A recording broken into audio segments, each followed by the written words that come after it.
अस्सलाम वालेकुम। Programme power show के साथ मैं हूँ आपकी मेजबान मारिया राना। हमारे साथ मौजूद हैं डॉक्टर हसनैन जावेद। नाज़रीन, मुल्क में सियासी तनाव उरूज पर है। इलेक्शन की तारीख का मामला जो है वो सुप्रीम कोर्ट में है और सियासी बहरान खत्म होने का नाम नहीं ले रहा, लेकिन सियासी जमातें जो है उनकी जानिब से आपस में लफ्जी गोलाबारी जो है उसका सिलसिला खत्म होने का नाम नहीं ले रहा। आम आदमी के हवाले से अगर बात की जाए, उनकी जिंदगी अजीरन बनी हुई है।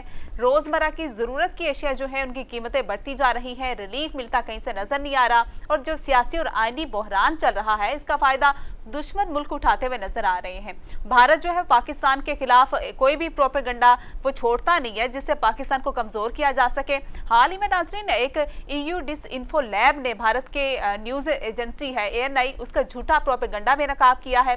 इसके मुतालिक जो है वो आगे चलकर प्रोग्राम में बात करेंगे।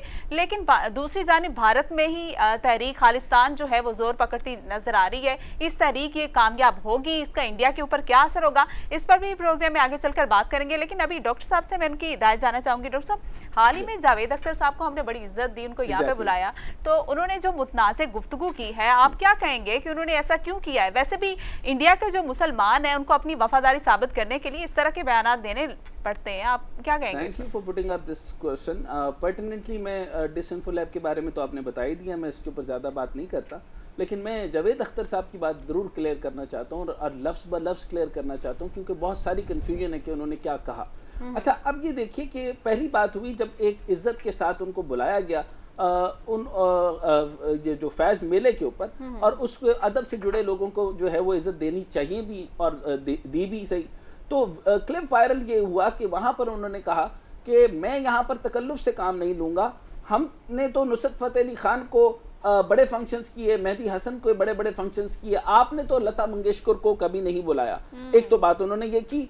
दूसरी, इस बात पर उन्होंने सामीन की जानिब से खासी दाद मिली, क्योंकि आपको पता है हमारे पाकिस्तान में जो लिबरलिस्ट हैं, ये जो फैज़ के नाम पे लिबरलिस्ट बने हुए हैं, और ये जिनको ना अपने पेट्रियाटिज्म का कोई ख्याल है, ना आपके इस्लाम का कोई ख्याल है, और वो आपके जो हिंदुत्व और RSS का माइंडसेट लेकर चले हुए हैं। तो जो अख्तर साहब हैं वो मुंबई की बात करने लगे, तो वो जब डर कर बात की और मोदी सरकार को खुश करने लगे तो इनको पता ही नहीं चले, उस पर भी राउंड ऑफ अप्लॉज थी। अच्छा, अब मैं यहाँ पर बात करता हूँ कि फिर उन्होंने क्या किया, एक दूसरे को फिर उन्होंने एक नॉर्मल बात की जिसके ऊपर दोबारा राउंड ऑफ अप्लॉज हुआ, यानी तालियां बजी। उन्होंने कहा कि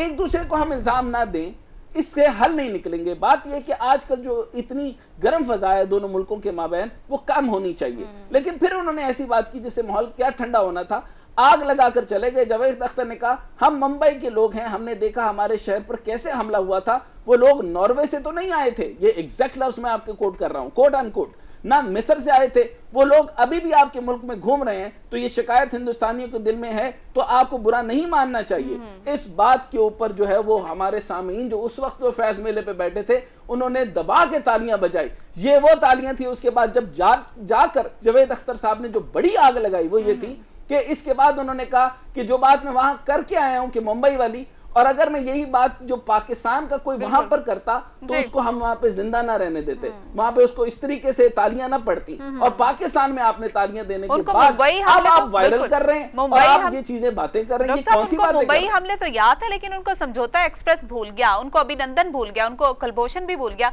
नाज़रीन, यहाँ पर हमें ज्वाइन किया lieutenant general retired Moinuddin Haider sahab ने। सर, बहुत शुक्रिया आपके वक्त का। बहुत शुक्रिया। सर, आपको भी पता होगा जावेद साहब जो भारत के मशहूर नगमा निगार मुसन्निफ हैं, उनको बहुत इज्जत और एहतराम से हमने यहाँ पे बुलाया, बल्कि इवन के खातून तो उनका घुटना पकड़ के भी बैठी रही हैं, बहुत ज़्यादा इज्जत दी, लेकिन जाते हुए उन्होंने बहुत ज़्यादा मुतनाज़िर गुफ्तगू की, एक तरफा गुफ्तगू की। आप क्या कहेंगे इस मामले पे? जी हाँ, ये जावेद अख्तर साहब जो है वो हमारे पास कराची भी तशरीफ ला चुके हैं, बल्कि हमारे फातमीद फाउंडेशन के मेहमान थे। ये भी, शबाना आज़मी भी, और शबाना आज़मी के वालिद कैफे आज़मी भी, और उनकी बेगम साहब भी, ये चारों आए थे गवर्नर हाउस में और इन्होंने अपना कलाम भी सुनाया था। तो इनसे मेरी मुलाकात होती रही यहाँ भी और दुबई में भी। वैसे तो ये पाकिस्तान के बारे में अच्छा ख्याल रखते हैं, और साथ ही साथ हिंदुस्तान में जो कुछ हो रहा है ज़ातियाँ मुसलमानों के खिलाफ, और वहाँ पर जो है वो उसके खिलाफ भी अपनी नज़्मों में आवाज़ उठाते रहते हैं। और आपको पता है कि शबाना आज़मी और इनको हर किसी ने मुंबई में अपना मकान किराए पे देने पे, फ्लैट किराए पे देने से इनकार कर दिया था। तो इन्होंने तो इन चीजों से गुजरे हैं, वो खूब जानते हैं, गुजरात का भी देखा है, सब कुछ देखा है। तो लेकिन उनका जो मतलब था कि आपने हमारे लोगों को नहीं बुलाया, हमने दिलीप कुमार को बुलाया। दिलीप कुमार भी फातमीद फाउंडेशन के पहले एक दफा गेस्ट थे। एक दफा जनरल जादार ने उनको सक्खर राइटर्स अस्पताल के फंड रेजिंग पे बुलाया था, तो वो भी यहाँ पर आए हैं। शत्रुघ्न सिन्हा भी यहाँ पे आते रहते हैं, और भी इंडियन लोग आते हैं यहाँ पर, और उनकी पजीराई होती है। और ये अच्छी बात है कि हमारे लोग जाते हैं। गुलाम अली साहब गए, नुसरत, उनकी बड़ी पजीराई हुई। अब जो हालात वहाँ पैदा कर दिए गए मोदी साहब की हुकूमत ने, तो मुसलमानों के खिलाफ और अपने ही जो लो कास्ट है उनके शूदर और जो दलित्स हैं उनके खिलाफ जो उन्होंने एटीट्यूड इख्तियार किया, उससे तो बहुत वहाँ टेंशन है, बहुत परेशानी है मुसलमानों के खिलाफ भी, दूसरों के खिलाफ भी। तो आदमी को जाहिर है कोई। तो सर आपको क्या लगता है कि ये कहीं जो प्रेशर वहाँ पर बिल्ड किया गया है और ये सारी बातें जो करने का मकासद थे, और जो वो घुमा कर बात कर गए कि मुंबई अटैक्स हम नहीं भूलेंगे, और इस तरह की बातें उन्होंने की हैं, ये कोशिश नहीं की गई कि मोदी साहब को किसी तरह, या हिंदवता जो वहाँ चल रही है, जो आरएसएस चल रही है, और जो मूवमेंट वो लेकर चल रहे हैं, और किस तरीके से पाकिस्तान को जो है वो 5th जनरेशन वॉर की तरफ जिस तरीके से वो फैला रहे हैं, ये वो उनको भारत सरकार को खुश करने का तरीकाकार तो नहीं था? देखिए, जाहिर है कि वो जो वहाँ पर वो कार्रवाई कर रहे हैं आरएसएस वाले, तो वो उसको यहाँ पर आकर सपोर्ट तो नहीं कर सकते थे। बहुत पाकिस्तानी भी उनके खिलाफ हो जाते, और वो तो इस किस्म का काम तो नहीं किया उन्होंने। जहाँ तक बम्बई का ताल्लुक है, तो हिंदुस्तान बम्बई के बारे में भी, कारगिल के बारे में भी वो ये समझते हैं कि हमारे दोनों मुल्कों के ताल्लुकात बेहतरी की तरफ जा रहे थे। ट्रेड खुल गई थी, कश्मीर में रास्ते खुल गए थे, और कंपोजिट डायलॉग शुरू हो गया था। हम कश्मीर के सोल्यूशन की तरफ बढ़ रहे थे।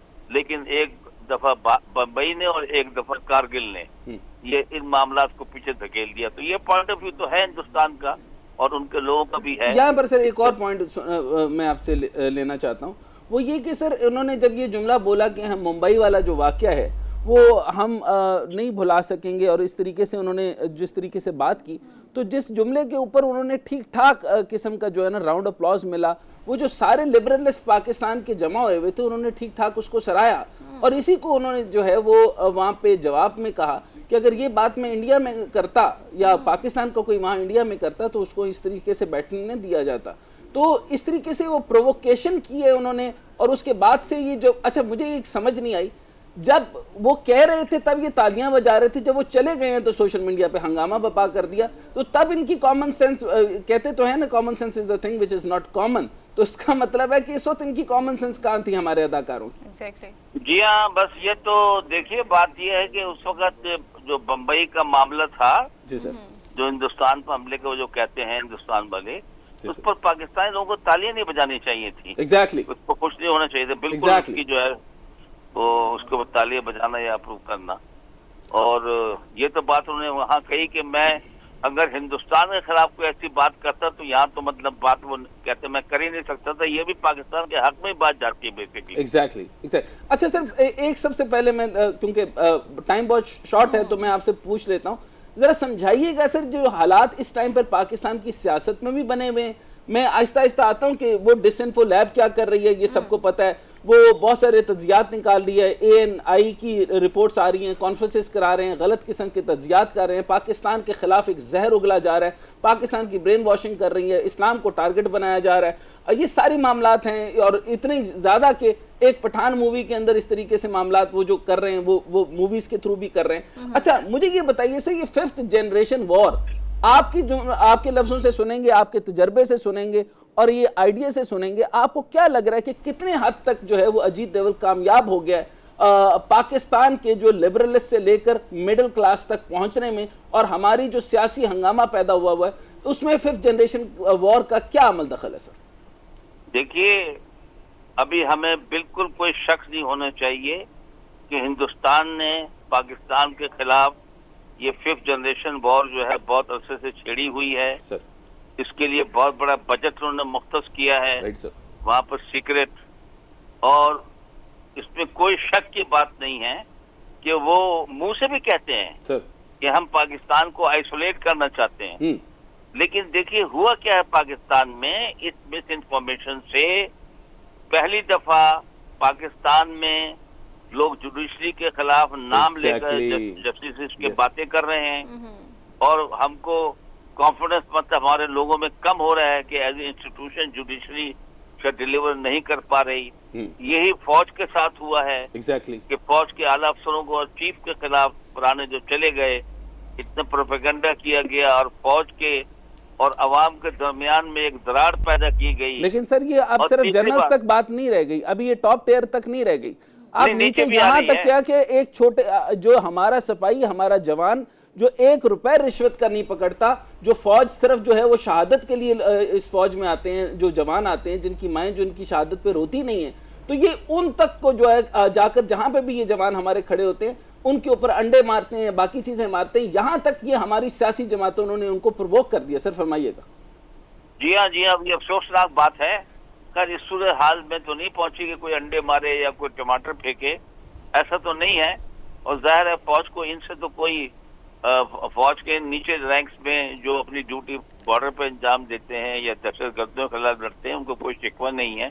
उनको शिकवा तो ऊपर वालों से है, उनका जिनका ख्याल है कि वो मुल्क की सियासत में जो है इंटरफेयर करते हैं या मैनिपुलेट करते हैं और इस किस्म के स्टेप्स उठाते हैं कि जमहूरियत पनप नहीं पाती, ये बात है।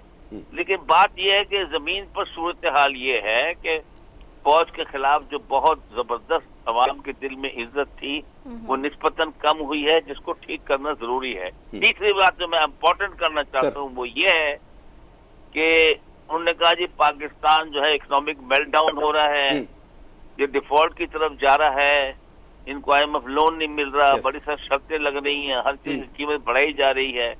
अब ये सब बातें कर रहे हैं जिससे पाकिस्तान के अवाम जो है वो बददिल हो रहे हैं, उनका मोराल डाउन हो रहा है। लेकिन असली बात जमीन पर आप भी देखें, मैं भी देखता हूँ, पेट्रोल के स्टेशनों पे उसी तरह लाइनें लगी हुई है, बड़ी गाड़ियों की, छोटी गाड़ियों की, मोटरसाइकिलों की।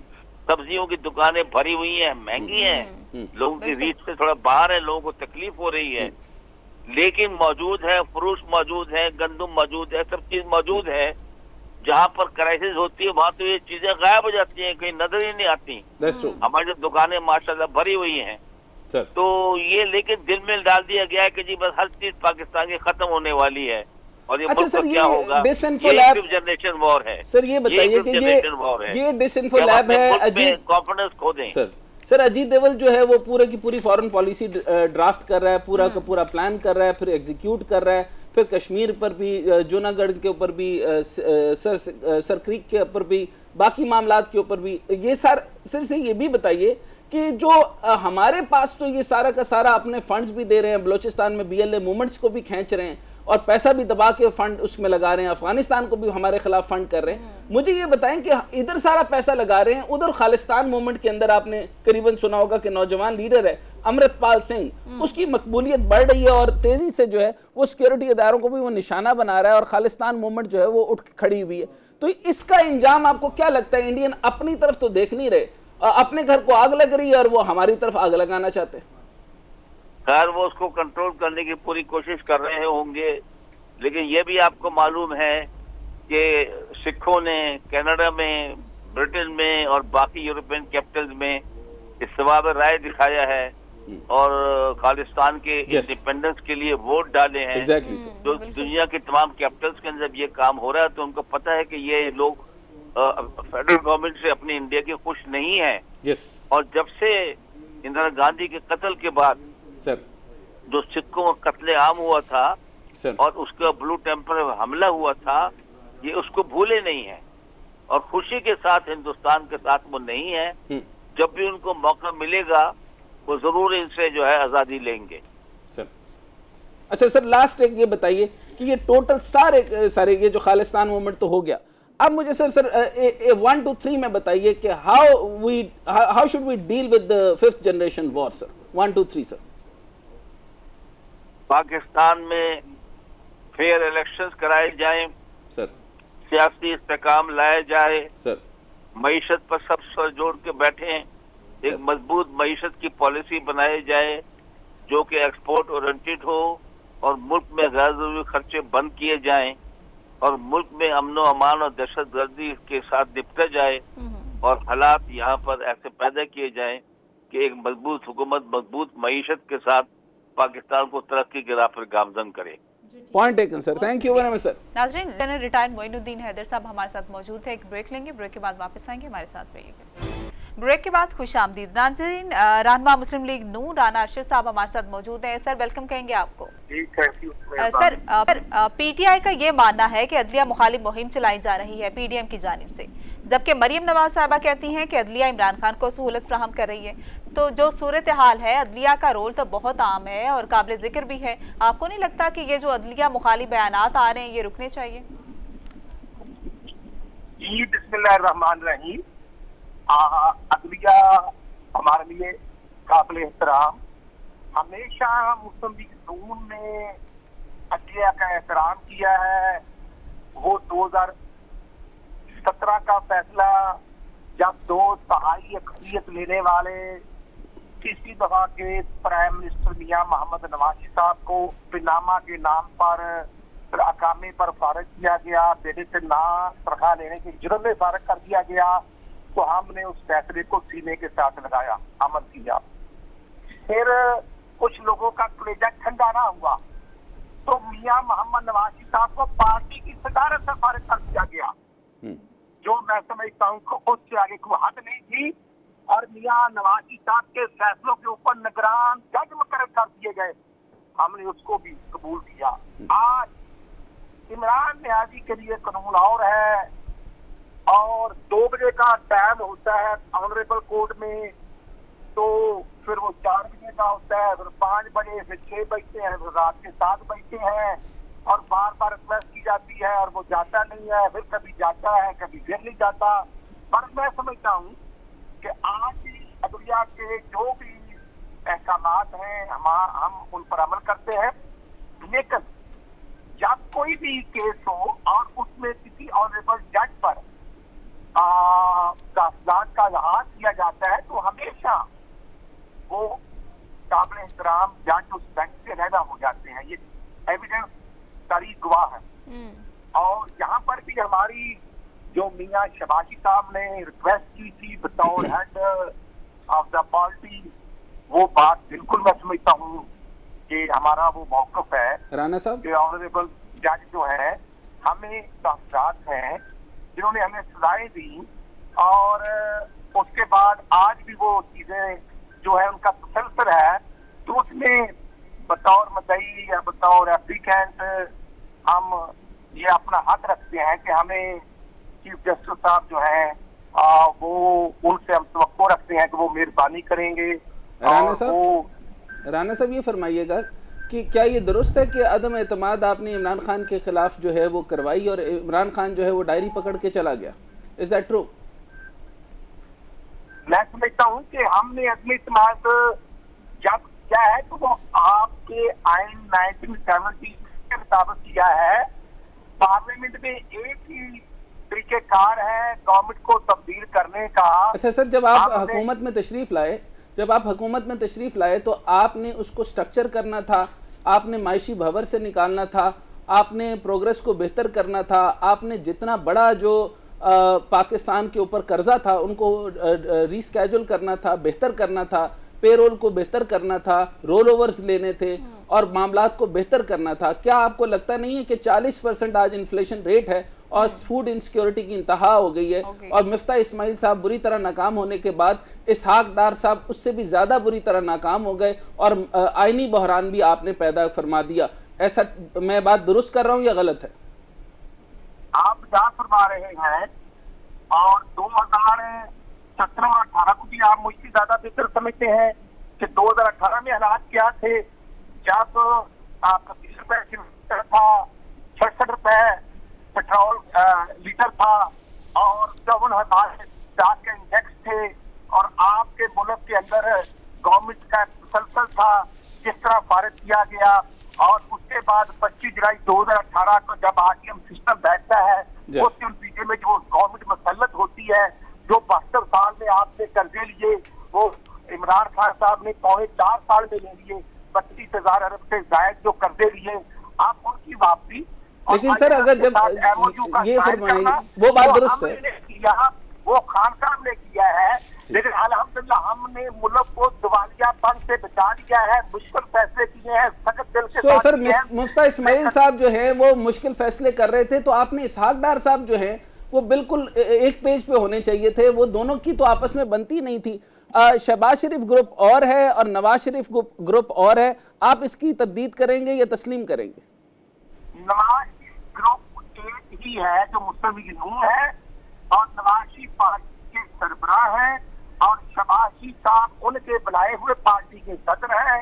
मियां मोहम्मद नवाज साहब की तरफ से अप्रूवल के बाद शहबाज शरीफ साहब प्राइम मिनिस्टर का उनका नाम अप्रूव होता है और शहबाज शरीफ साहब जो है उनका कायद भी नवाज शरीफ साहब है, मेरा कायद भी नवाज शरीफ साहब है। और अच्छा सर मुझे ये बताएं, अब ये बताइए सर, अब ये बताइए, अब आ गए हैं हम करीब में सर, इसहाक डार साहब को सर मुस्लिम लीग नून एक ही है और उसका लीडर मियां। अच्छा आप ये बताएं सर, इमरान खान साहब तो यानी 77% सबने बताया है और इसकी टाइम पे उनकी पॉपुलैरिटी शदीद ज्यादा होती जा रही है, और आप ये बताइए सर, उन्होंने बाजवा साहब पर और बाकी सब लोगों के ऊपर जो बयानियां बनाया था, एंटी एस्टेब्लिशमेंट, एंटी अमेरिकनिज्म और सारे जो बयानियां थे, वही बयानियां मरियम नवाज शरीफ साहिबा लेकर आ रही हैं। आप सीजर्ड सियासतदान हैं, आप नहीं समझते बड़े होने के नाते कि मरियम साहिबा अभी बची हैं, उनको ऐसी बातें नहीं करनी चाहिए और बिल्कुल गलत बयानियां बनाकर मुस्लिम लीग जो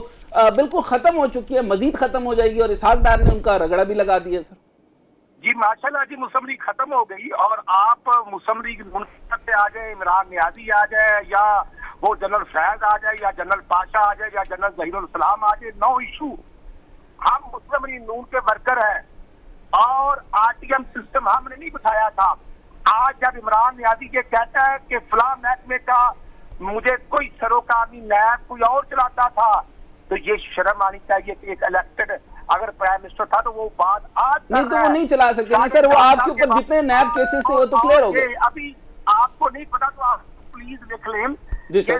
3 हफ्ते पहले कराची में बल्दियाती इलेक्शन हुए हैं, इमरान खान का मुराद उस्मान के जन्नत भी काट रहा है और ये लाहौर जमान पार्क के आगे जो नहर है ना वो शायद और नूर शायद और दूध की बह रही है। एग्रीड।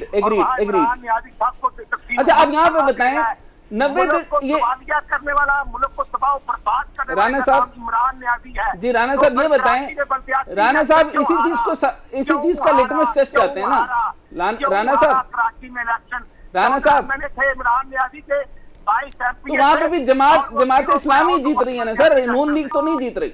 आप 254 की तरफ जा रहे हैं। मैं आपके सामने 2-3 चीजें रखना चाहता हूं जिसके अंदर आपको जो है वो उन्होंने जस्टिस उमर बंदियाल ने भी फरमाया है और उसके बाद मंसूर साहब ने भी फरमाया है। उन्होंने कहा कि 254 का जवाब पैदा करके आप जो है वो किसी सूरत में इलेक्शन को प्रोलॉन्ग नहीं कर सकते, तो आप इलेक्शन का जवाब बनाकर इलेक्शन को लंबा क्यों करना चाहते हैं? आर्टिकल 224 के तहत आप जो है वो इंटरिम गवर्नमेंट को फौरी तौर पे इलेक्शन का क्यों नहीं कह देते और आप इलेक्शन में क्यों उतरना नहीं चाहते? तो आपको किसने कहा, किसने रोका, बता दें। कोई रिटर्न ऑर्डर किया पीएम ने, गवर्नर ने या किसी ने? अभी दे दे इलेक्शन शेड्यूल, इलेक्शन कमीशन तो दे ना सर, आप बताएं कब? आप मुझे अभी ऐलान करके बता देना सर, क्योंकि आप मुस्लिम लीग की तरफ से बता दें, मुस्लिम लीग नून की तरफ से बता दें इलेक्शन कब हो रहा है। इलेक्शन शेड्यूल जारी हो, इलेक्शन होगा, जरूर होगा।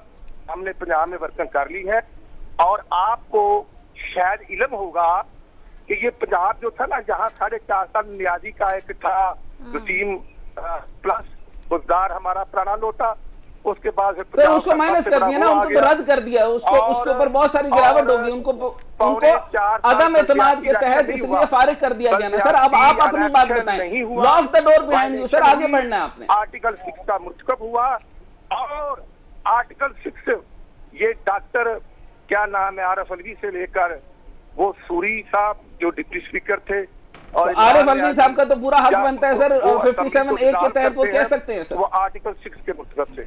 जी ठीक है सर, बहुत शुक्रिया आपका पॉइंट। मुस्लिम लीग नून राना आशिर साहब हमारे साथ मौजूद थे। एक ब्रेक लेंगे, ब्रेक के बाद वापस आएंगे। वेलकम बैक नाज़रीन, सीनियर तज्जियाकार जफर हलाली साहब हमारे साथ मौजूद हैं। सर बहुत शुक्रिया आपके वक्त का।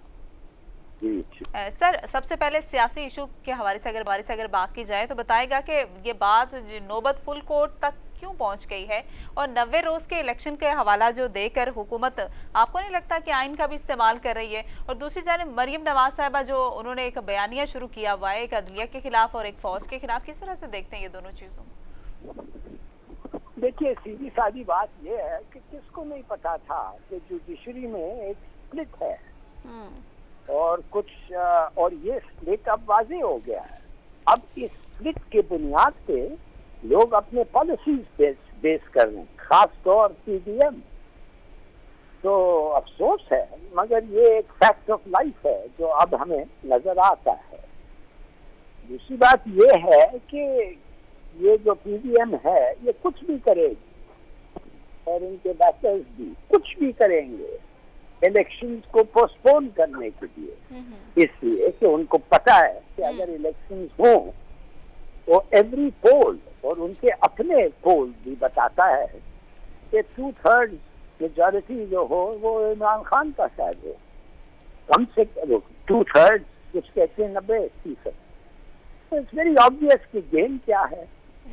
तो जब इधर अपने पावर को बचाना हो तो वो कुछ चीज करने के लिए, हर चीज करने के लिए तैयार है। अच्छा सर, इजाजत दीजिएगा कि मैं सवाल आपसे करूं कि पीडीएम को जरा हम थोड़ा एनालाइज करते हैं। पीडीएम के अंदर जो है वो इलेक्शन के बाद के अंदर जैसे ही प्रेशर पड़ा है, अवामी प्रेशर, आपकी बात बिल्कुल दुरुस्त है कि खान साहब क्लीन स्वीप के जो है वो भी कर सकते हैं, लेकिन आप इसको भी तरदीद करेंगे और कहेंगे कि जो खान साहब ने भी अदलिया फौज मुखालिफ जो बयानिया बनाया ये भी मुनासिब नहीं है, मुमकिन है वो स्टेप बैक हो जाए उस पर। अच्छा सर, ये भी साथ बताइएगा कि नून लीग जो है वो हर हालत में 254 आर्टिकल के तहत इसको प्रोलॉन्ग करना चाहती है, जबकि पाकिस्तान के आइन के मुताबिक 224 सेक्शन 2 के मुताबिक और सेक्शन 1 के मुताबिक जो है वो 90 दिन की इंटरिम गवर्नमेंट को हर हालत में इलेक्शन करवाने हैं। लेकिन वो इस मामले में ये भी पड़े हुए हैं कि अभी तक जो है वो जो असम्बलियां तहलील हुई थी या नहीं हुई थी, इस मामले को भी डिस्कस हो रहा है। ये फुल कोर्ट में भी डिस्कस होगा और अभी तक 9 रुकनी बेंच में भी हुआ है। सर मुझे ये बताइए कि एक तो तफरीक है, यानी डिप्लोमेटिक सतह के ऊपर भी बिलावल भुट्टो के आइडियाज बिल्कुल डिफरेंट है, रशियन मैटर पे भी, अमेरिकन मैटर पे भी, और इसी तरीके से जो नून लीग है वो भी अलग है। फजल रहमान की तो बात ही नहीं करते। पीडीएम खुलाकर जो आपके सामने है, ये मईशत को बचाने आई थी, बर्बाद कर दी, इसहाक डार ने बर्बादा लगा दिया पकड़कर और तबाह कर दी मईशत। आप मुझे ये बताएं सर, ये जो मैं सिचुएशन आपके सामने रखी है, तो आप क्या समझते हैं ये क्यों प्रोलॉन्ग करना चाह रहे हैं 254 के तहत? पहली बात तो ये है कि आपको किसने कहा कि इनका फॉरेन पॉलिसी पे रूस और अमेरिका पे इनका इख्तिलाफ है? किसका इख्तिलाफ है? बिलावल का सर? नहीं, बिल्कुल नहीं, ये बनावट है, इख्तिलाफ बिल्कुल नहीं है। अच्छा। अमेरिकनों के साथ हैं, आपको पता है उनके वेस्टेड इंटरेस्ट उधर हैं। 3 दफे अमेरिका गया है, अमेरिकन वाजे कर दिया है कि ये हमारा बंदा है, इस पे हम जिस तरीके से ब्लिंकन ने उनको रिसीव किया, जिस किस्म की प्रोटोकॉल उनको दिया, ये देखिए सीधी सादी बात है, ये सब पुट ऑन शो है। अमेरिका काउंट्स नंबर 1 उनके लिए और उनके बैकर्स के लिए भी। एग्जैक्टली। ये कोई फर्क नहीं है। और क्या कह रहे थे आप किस चीज में? इसमें खास स्टेटमेंट सर, ये खास स्टेटमेंट ये भी थी जब ये बात की थी बिलावल भुट्टो से कि आप रशियन ऑयल के ऊपर बात कर रहे थे कि रशिया से ऑयल होगा या नहीं होगा। बात किसी किस्म की तय नहीं हुई थी। इधर इन्होंने फेक किस्म का एमओयू भी बना लिया और इन्होंने कहा कि हम रशिया से ऑयल लेने जा रहे हैं, और जबकि रशिया ने ऐसी कोई बात नहीं की थी। 80 का वफद आया भी और बात कोई चीज तय नहीं हुई, उन्होंने कहा मार्च में करेंगे। इधर बिलावल भुट्टो ने यह बात की कि हमारे पास तो रिफाइनरीज ही मुकम्मल नहीं है, तो हम उनका क्रूड ऑयल ले भी लें, तो बायो को ले भी लें, तो वो हम उसको रिफाइन करने की अहलियत नहीं रखते। तो इस मामले में इनकी एक डिवाइड थी। इसी तरीके से इंडियन मैटर के ऊपर वो जो है बिलावल जो है वो मोदी को सिरे से यानी सख्त जुमलों के साथ जारहाना तरीके से पेश आ रहा है, और इधर ये कह रहे हैं कि हमें इंडिया के साथ दोस्ती रखनी चाहिए। तो इस मैटर के अंदर कॉन्फ्लिक्ट आ रहा है। और फिर तीसरा जो मामला है वो इलेक्शंस का है। फरमाइएगा। फिर आप कह रहे हैं कि इनका कॉन्फ्लिक्ट आ रहा है। मैं आपको कह रहा हूं कि अमेरिका ने उनको इजाजत दी है, हमें इजाजत दी है, कह चुका है, सिग्नल कर चुका है कि आप रूसी तेल जरूर लें। ठीक है सर। किस बुनियाद पे अमेरिका कहेगी नहीं अगर हिंदुस्तान ले रहा है? आप बताए तो सही। ऑफ कोर्स नहीं कर सकता सर। जी बिल्कुल ठीक कह रहे हैं आप। हाँ, नहीं कह सकता भाई, ये सब पुट ऑन मेजर्स हैं। ये बिलावल को उसी वक्त पता चल गया। अब यूक्रेन से ग्रेन भी हम गंदम भी ले सकते हैं अगर शिपमेंट का प्रॉब्लम नहीं है और क्वालिटी ठीक है और दाम ठीक है। बस दाम बिल्कुल ठीक है, सस्ता है इंटरनेशनल प्राइसेस से। लेकिन वो तो इंटरनल मामला है, लेकिन वो ले ही नहीं सकते सर। हमारी रिफाइनरीज की हालत ही नहीं है, मैनेजरियल मामला नहीं है, इनकी हुकूमत में दब नहीं है। ये जो उनका जो मुसद्दिक मलिक है और बाकी जो वो उनके जो आईपीपीस के ऊपर बैठे हुए हैं, आईएमएफ से डील ठीक से कर नहीं सक रहे, ये सारे मामला तो बैठते जा रहे हैं और इसहाकदार जो है वो मुकम्मल तौर पर फ्लॉप हो गया। आपके ख्याल में क्या कहते हैं? नहीं, बिल्कुल नहीं। मेरे ख्याल में आप तेल उनका खरीद के रास्ते में ऑन द सी वो एक्सचेंज कर देंगे रिफाइंड ऑयल के लिए। वो एक्सचेंज कर देंगे जिनके पास रिफाइनरी है, जिनको रशियन तेल को वो रिफाइन कर सकते हैं और हम कुछ और तेल ले लेंगे। भाई कुछ भी 101 इंतजाम हो सकता है। अच्छा, आप ये बात हो गई सर। आप ये बताइए सर, ये जो 90 दिन के अंदर इलेक्शन वाला मैटर है, ये क्यों रिजॉल्व नहीं हो रहा अब तक? ये इसलिए रिजॉल्व नहीं हो रहा है कि कॉन्स्टिट्यूशन तो आपको ऑप्शन नहीं देता है ना। कॉन्स्टिट्यूशन अस्यूम्स कि जब वो कहता है कि 90 दिन के अंदर हो, कॉन्स्टिट्यूशन का असम्पशन ये है कि वो 90 दिन के अंदर होगा। उनको क्या जरूरत है एक और क्लॉज डालना, कहना कि जरूर हो, एहतियात करो, जरूर हो? कोई जरूरत नहीं है। जब कॉन्स्टिट्यूशन ने कहा है कि 90 डेज में इट्स ऑटोमेटिक, मगर ये जानबूझ के एक इंटरप्रिटेशन देना चाहते हैं कि डिसोल्यूशन जो हुआ वो उस वजह से नहीं हुआ जो स्पिरिट ऑफ द कॉन्स्टिट्यूशन चाहता है। इस तरीके से अगर आप कॉन्स्टिट्यूशन को इंटरप्रेट करना चाहते हैं तो फिर कुछ भी। अच्छा सर, ये जो कॉन्स्पिरेसी आपके सामने आ रही है, आपने देखा होगा कि ये कह रहे हैं कि एक आर्टिकल है, ये तो 90 दिन वाला आर्टिकल है 224। अब एक और ये आर्टिकल लेकर आए थे 105। 105 के बाद ये एक और आर्टिकल है 254। 254 की बुनियाद पर ये कहते हैं कि इकोनॉमिक इमरजेंसी है, बॉर्डर इंसर्जेंसी है, हमारे हालात खराब हैं, आईएमएफ के साथ डील हो रही है, चुनाचे हमें इलेक्शंस को प्रोलॉन्ग करना पड़ेगा। हम जल्द इलेक्शन में गए तो हमारी माशी हालत है नहीं और हम इलेक्शन करवाने के अहल नहीं। तो ये 254 की आड़ में क्यों छुप रहे हैं सर? बस इसलिए छुप रहे हैं कि जैसे आपको कहा ये पिट जाएंगे अगर एक इलेक्शन हुआ। और बाय द वे मैं आपको बताऊं, ये टेररिज्म और सिक्योरिटी का जो बहाना है, 2013 में जब इलेक्शन हुए थे, terrorism absolutely epitome of terrorism, कोई नहीं हुआ वो, मगर उस वक्त बहुत ज्यादा था, मगर इन्होंने पोस्टपोन नहीं किया। पैसे की बात कर रहे हैं, ये 2 बिलियन नहीं है, 2 बिलियन रुपया इनके पास नहीं है। क्या बात करते हैं? इसके माने के हर वक्त आप ये आप बता तो रहे हैं कि 2.9 के ऊपर हमारे रिजर्व नहीं, माफ करिए, टेररिज्म से आप टेररिस्ट के हाथ में हमारी इलेक्शन देना चाहते हैं, उनको कंट्रोल कर देना चाहते हैं कि हमारा इलेक्शंस कब होगा। ये कोई बात है? इस दिस रिस्पेक्टेबल गवर्नमेंट का स्टांस हो सकता है? Absolutely not. एग्जैक्टली। और दूसरी बात ठहरिए, जी दूसरी बात है पैसों का। अरे हाय हाय, 2 बिलियन रुपया जब प्रिंटिंग प्रेस आती है, फॉर गॉड सेक, ये सब बहाने हैं। आपको पता है, मुझे पता है, क्यों हम कहते हैं? ये इसलिए कहते हैं कि ये पिट जाएंगे। माफ करिए, सीधी सादी बात करना चाहिए। देखिए, वैसे नेवर कोई एक्सक्यूज ही नहीं रहा है हिस्ट्री में कि एक मुल्क, सेल्फ रिस्पेक्टिंग मुल्क, अपने करेंसी को कहें कि काफी नहीं है पैसे तो मैं इलेक्शन नहीं कर सकता।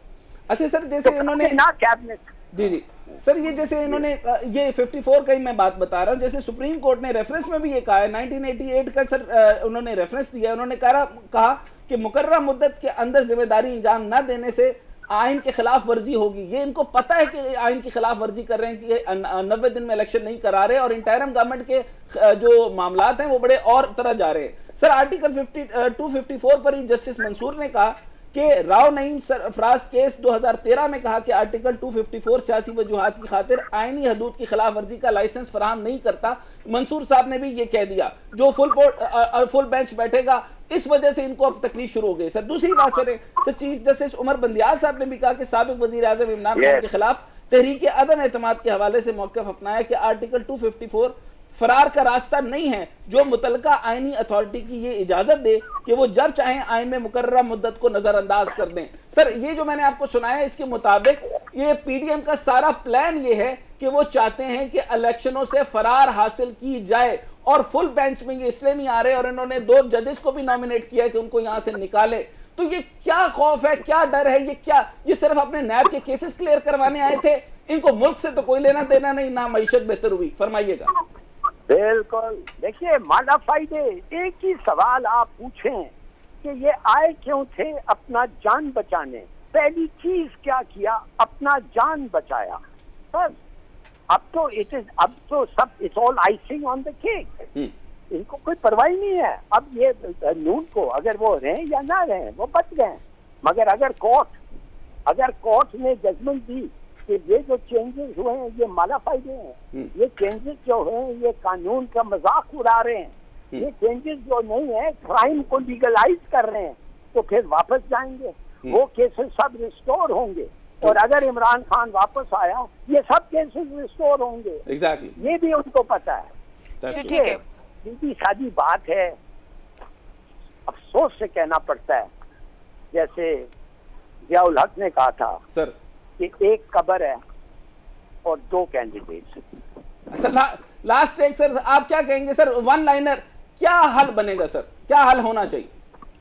मैं समझता हूं कि अगर इलेक्शन 90 दिन में ना हो तो फिर कॉन्स्टिट्यूशन भूल जाएं। ठीक है सर, कॉन्स्टिट्यूशन का कुछ वैल्यू रहा ही नहीं है। उसके बाद फिर कुछ भी हो सकता है।